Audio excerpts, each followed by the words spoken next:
Assalomu alaykum xizmatchilarim. Mana bizda syomka jarayonlar ketyapti. Xatirlarimiz. Привет, красавицам. Qalaysan? Vaqtingiz bormi? Ha, nimaga?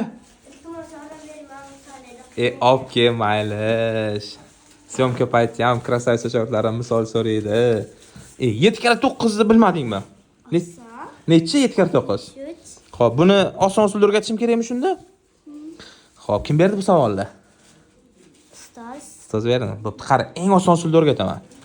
Qara, 7 kara 9 63. Hamma biladi buni, lekin buni ham oson usul bor topishni. Mana 7 dan 1 ayiramiz, 6 qoladi. 9 dan ham 6 ni ayirib qo'yamiz, 3. Demak, javobi 6 bilan 3 ketma-ket yozilsa 63 bo'ladi. Tushundingmi? Masalan, 29 ni 99 ga ko'paytirmoqchimisan, buni ham xuddi shunaqa. 1 ni ayir sirazi 23 yozasan, keyin 99 dan 23 ayirsang 76. Demak, 2376 chiqadi. 23 76 ni ketma-ket yozasan. O'rgandingmi?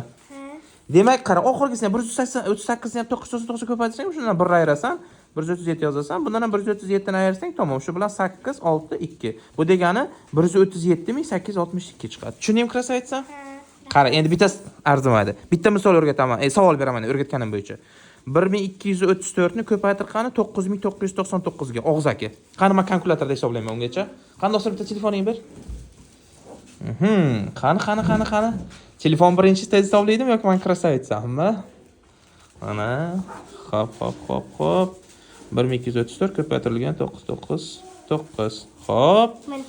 Qani 12 million 338 ming 776. Молодец, krasavitsa, zo'r. Qalay o'rgatarganman? Yaxshi. Bo'ldi. Pastga qo'yishingizdan chiqmasin. Ma.